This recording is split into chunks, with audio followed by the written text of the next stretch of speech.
Friends, હું છું સ્નેહા. આજે આપણે વાત કરીશું ગુરુત્વાકર્ષણની. કુદરતમાં મુખ્યત્વે 4 પ્રકારના બળો રહેલા છે, જેમાં પ્રથમ છે વિદ્યુત ચુંબકીય બળ, બીજું છે નબળું બળ, ત્રીજું છે મજબૂત બળ, ચોથું છે ગુરુત્વાકર્ષણ બળ.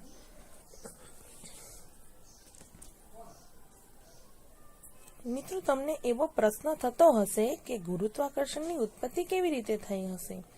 સ્વાભાવિક છે કે ગુરુત્વાકર્ષણની વાત હોય એટલે આપણને ન્યૂટન અને સફરજનની વાર્તા યાદ આવે, પરંતુ ગુરુત્વાકર્ષણનો ઇતિહાસ ન્યૂટન અને સફરજનના ઇતિહાસ કરતાં પણ ઘણો જૂનો છે. પ્રાચીન કાળથી અત્યાર સુધીમાં ગુરુત્વાકર્ષણને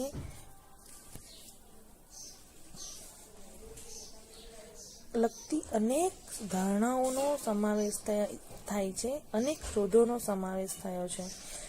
બીસી 4th સદીમાં થઈ ગયેલા ગ્રીક ફિલોસોફર એરિસ્ટોટલની એવી માન્યતા હતી કે પદાર્થ પોતાના ભારને કારણે પૃથ્વીના કેન્દ્ર તરફ આકર્ષાય છે.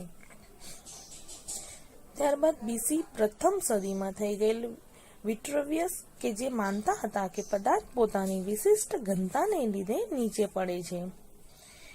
એડી 5મી-6ઠ્ઠી સદીમાં થયેલ વૈજ્ઞાનિકો પૈકી ભારતીય ગણિતશાસ્ત્રી આર્યભટ્ટ દ્વારા ગુરુત્વાકર્ષણનો સમાવેશ કરી જીઓસેન્ટ્રિક મોડેલ એટલે કે ભૂકેન્દ્રીય મોડેલનો વિકાસ કરવામાં આવ્યો હતો. 7મી સદીમાં થઈ ગયેલ બ્રહ્મગુપ્ત દ્વારા જણાવવામાં આવ્યું હતું કે ગુરુત્વાકર્ષણ એક આકર્ષણ કરનાર બળ છે. પરંતુ 11મી સદીની શરૂઆતમાં ઇસ્લામિક ભૌતિકશાસ્ત્રીઓ દ્વારા એરિસ્ટોટલના ગુરુત્વાકર્ષણના નિવેદનનો અસ્વીકાર કરવામાં આવ્યો હતો, જેમાં IBN અબુલ બરકત અલ બગદાદી દ્વારા સમજાવવામાં આવ્યું હતું કે વેગમાં થતા ક્રમિક વધારાના લીધે ઉર્જા સંગ્રહમાં ક્રમિક વધારો થતાં નીચે પડતા પદાર્થમાં પ્રવેગ ઉદ્ભવે છે. આ કથનનું 14મી સદીમાં લેટિન ભાષામાં ભાષાંતર કરવામાં આવ્યું હતું.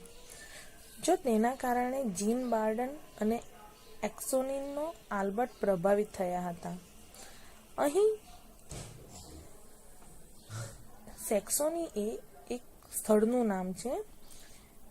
એ જ સદી કે શતકમાં ઓક્સફર્ડ મેટોન કોલેજ દ્વારા સરેરાશ ઝડપનો પ્રમેય શોધાયો હતો, જે આજની ઓક્સફર્ડ યુનિવર્સિટી છે.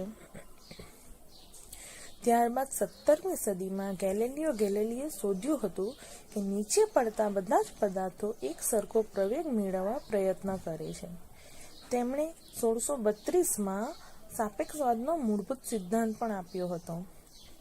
સન 1665માં સર આઇઝેક ન્યૂટને સાર્વત્રિક ગુરુત્વાકર્ષણનો સિદ્ધાંત આપ્યો હતો. 20મી સદીમાં આલ્બર્ટ આઇન્સ્ટાઇન દ્વારા ન્યૂટનના આ સિદ્ધાંતનું સમર્થન કરવામાં આવ્યું હતું. તો મિત્રો, આ વાત થઈ ગુરુત્વાકર્ષણની ઉત્પત્તિ કઈ રીતે થઈ. આ જે ગુરુત્વાકર્ષણનો સાર્વત્રિક નિયમ છે એની પાછળનો એક ઘણો મોટો ઇતિહાસ છે. એમાંના અમુક મુદ્દાઓ મેં અહીં કહ્યા છે. મિત્રો, આપણે જાણીએ છીએ કે કુદરતી મૂળભૂત 4 પ્રકારના બળો છે, જે પૈકી એક છે ગુરુત્વાકર્ષણ બળ, જે પદાર્થના દ્રવ્યમાનના કારણે તેમની વચ્ચે ઉદ્ભવે છે. ન્યૂટન એ સૌપ્રથમ ગુરુત્વાકર્ષણ માટેનો બળનો નિયમ દર્શાવ્યો હતો. જે નિયમ છે, સમગ્ર વિશ્વમાં રહેલ દરેક પદાર્થ એકબીજાને બળ દ્વારા આકર્ષિત કરતા હોય છે.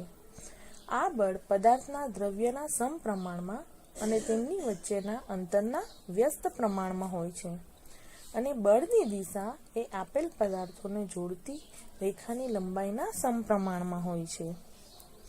તો આ વાત થઈ ન્યૂટન દ્વારા આપવામાં આવેલ ગુરુત્વાકર્ષણના બળના નિયમની. હવે આપણે ઉદાહરણ દ્વારા સમજીએ. ધારો કે m1 m2 જેટલું દ્રવ્યમાન ધરાવતા 2 પદાર્થો એકબીજાથી r જેટલા અંતરે રાખવામાં આવ્યા છે, તો તેમની વચ્ચે ઉદ્ભવતું બળ F G m1 m2 by r² મળશે, જ્યાં કેપિટલ જી એ સાર્વત્રિક ગુરુત્વાકર્ષણનો અચળાંક છે અને તેનું મૂલ્ય છે 6.67 into 10⁻⁻11 ન્યૂટન ઇન્ટુ મીટર પર કિલોગ્રામ નો વર્ગ.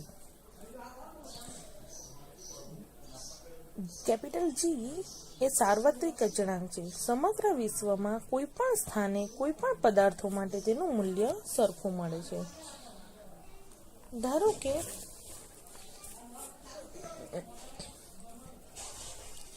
હવે આપણે ચર્ચા કરીશું ગુરુત્વાકર્ષણીય સ્થિરાંક કેપિટલ જી એટલે કે આ સાર્વત્રિક અચળાંક વિશે. એની શોધ કેવી રીતે થઈ? ધારો કે જ્ઞાત દ્રવ્યમાન એમ ધરાવતો પદાર્થ બીજા જ્ઞાત દ્રવ્યમાન M2 થી r જેટલા અંતરે છે, તો તેના પર લાગતું બળ મળશે કેપિટલ જી m1 m2 upon r². એના પરથી આપણે જી ને કરતા બનાવીએ તો સૂત્ર આપણને મળશે F r²/m1 m2. ઈસવીસન 1798 હેનરી કેવેન્ડિશ નામના વૈજ્ઞાનિકે પ્રયોગો દ્વારા ગુરુત્વાકર્ષણ બળનું ચોક્કસ મૂલ્ય શોધ્યું હતું.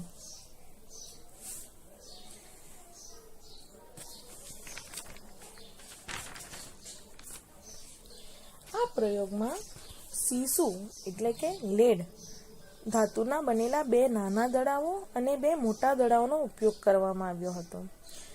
સ્મોલ m દ્રવ્યમાન ધરાવતા 2 દડાઓને સળિયા પર લટકાવવામાં આવ્યા હતા. જે નાના સફેદ કલરના દડાઓ અહીં દર્શાવેલ છે તેને ઉર્ધ્વ ફાઈબર પર લટકાવેલ છે.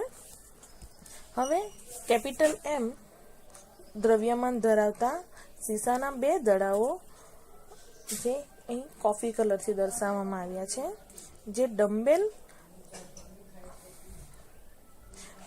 2 દડાઓ આ નાના જે સફેદ કલરના દડાઓથી જે ડમ્બેલ આકાર બને છે તેની નજીકમાં વિરુદ્ધ દિશામાં મૂકવામાં આવ્યા છે.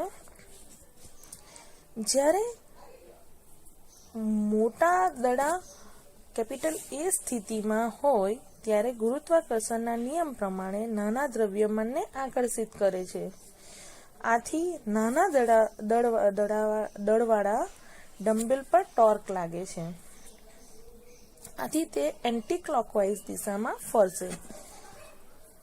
હવે આ મોટા દડાઓમાં ઉદ્ભવતું ટોર્ક અને નાના દડા સાથે જોડેલ ફાઈબરના વળ ચડતો હોવાથી ઉદ્ભવતું પુનઃસ્થાપક ટોર્કને કારણે સમતોલન સ્થિતિ પ્રાપ્ત કરે છે. હવે જ્યારે મોટા દડાઓ કેપિટલ બી સ્થિતિમાં આવે ત્યારે નાના દડાઓ એટલે દડાઓવાળો જે ડમ્બેલ છે એ ક્લોકવાઇઝ દિશામાં પરિભ્રમણ કરશે. આથી આપણને નવી સંતુલિત સ્થિતિ મળશે. જ્યારે દડાઓ એ સ્થિતિમાંથી બી સ્થિતિ પ્રાપ્ત કરતા હોય એટલે કે 2 વખત એન્ટી ક્લોકવાઇઝ દિશામાં જાય અને 2 વખત ક્લોકવાઇઝ દિશામાં જાય, તો આ માટે આપણને જે વળ ચડશે એ 2θ જેટલો ખૂણાનો વળ ચડશે એમ કહી શકાય, જેને સળિયા સાથે સંલગ્ન અરીસામાંથી પરાવર્તિત થતા પ્રકાશ દ્વારા માપી શકાય છે. થીટાના મૂલ્ય તેમજ ફાઈબરનો વળ અચળાંક શોધીને ટોર્કનું મૂલ્ય શોધી શકાય છે. તેના પરથી ગુરુત્વાકર્ષણ બળ મેળવી શકાય છે. આમ કેવેન્ડિશે કેપિટલ જી નું પ્રાયોગિક મૂલ્ય આપ્યું હતું, જે ફરીથી કહું છું 6.67 into 10⁻⁻11 ન્યૂટન ઇન્ટુ મીટર પર કિલોગ્રામનો વર્ગ હતું. મિત્રો, હવે આપણે વાત કરીશું કે પૃથ્વીની સપાટી નજીક ગુરુત્વાકર્ષણ બળ કેટલું હોય છે. ધારો કે કેપિટલ M E દ્રવ્યમાન ધરાવતી પૃથ્વી ગોળાકાર છે એવું આપણે ધારી લઈએ છીએ કે પૃથ્વી ગોળ છે અને તેની ઘનતાનો આધાર તેની ત્રિજ્યા પર રહેલો છે. પૃથ્વીના કેન્દ્રથી બહાર તરફ સ્મોલ r જેટલા અંતરે બાહ્ય બિંદુ પર સ્મોલ એમ જેટલું દ્રવ્યમાન ધરાવતા કણ પર લાગતું ગુરુત્વાકર્ષણ બળ કેટલું મળશે? Capital F is equal to G M E, જે પૃથ્વીનું દળ છે, ને સ્મોલ એમ જે નાનું દ્રવ્યમાન ધરાવતું કણનું દળ છે, બાય r² મળશે. ન્યૂટનના નિયમ પરથી લખી શકાય કે F is equal two mg0, જ્યાં g0 એ ગુરુત્વ પ્રવેગનું મૂલ્ય દર્શાવે છે. આથી આપણે લખી શકીએ કે g0 is equal to capital G me by r².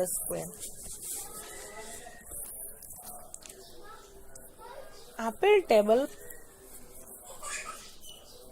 પૃથ્વીની સપાટીની ઊંચાઈથી ગુરુત્વ પ્રવેગ g0 નું મૂલ્ય દર્શાવે છે.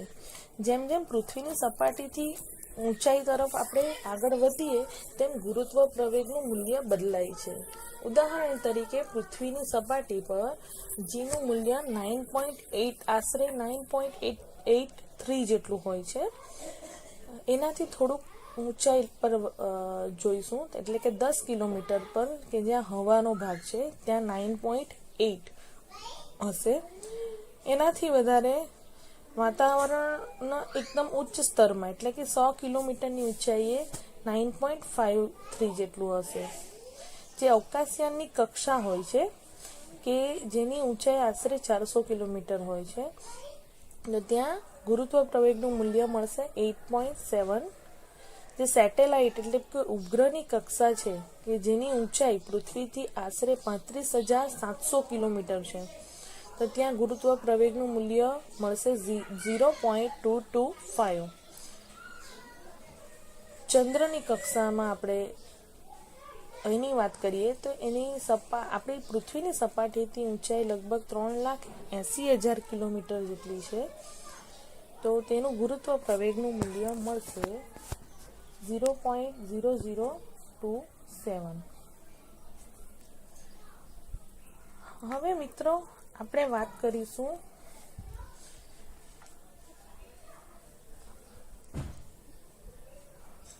અહીં આપણે એવું ધાર્યું હતું કે પૃથ્વી ગોળાકાર છે, પરંતુ વાસ્તવિક મોડેલ આપણે ધારેલ મોડેલ કરતાં અલગ છે અને તે નીચેની એટલે કે અહીં દર્શાવેલી 3 બાબતો દ્વારા જુદું પડે છે. પ્રથમ છે, પૃથ્વીનો પોપડો એક સમાન નથી.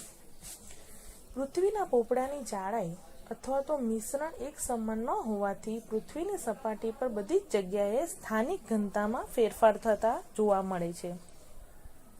દાખલા તરીકે સમુદ્રના પોપડાની જાડાઈ આશરે 6 થી 7 કિલોમીટર જેટલી હોય છે. મહાદ્વીપનો પોપડો આશરે 30 થી 35 કિલોમીટર જેટલો હોય છે. બીજી બાબત છે, પૃથ્વી ગોળ નથી. હા, આપણે જાણીએ છીએ કે પૃથ્વી સામાન્ય રીતે ધ્રુવો આગળ થોડીક દબાયેલી છે અને મધ્ય ભાગમાં એટલે કે વિષુવવૃત્ત આગળ થોડી ઉપસેલી છે. પૃથ્વીની વિષુવવૃત્તીય ત્રિજ્યા ધ્રુવીય ત્રિજ્યા કરતાં લગભગ 21 કિલોમીટર વધારે છે. આથી ધ્રુવીય આગળ ગુરુત્વાકર્ષણનું મૂલ્ય વધુ હોય છે, કારણ કે વિષુવવૃત્તીય ભાગ વધુ ઉપસેલો છે અને પૃથ્વીના પરિભ્રમણની અસર એના પર થાય છે. જ્યારે પદાર્થને વિષુવવૃત્તથી ધ્રુવીય વિસ્તારમાં લઈ જવામાં આવે તો ત્યારે તેનું વજન વધે છે. અને ત્રીજી બાબત છે, પૃથ્વી પરિભ્રમણ કરે છે. પદાર્થના દળને કારણે ગુરુત્વાકર્ષણ ઉદ્ભવે છે, નહીં કે ગતિને કારણે. Thank you.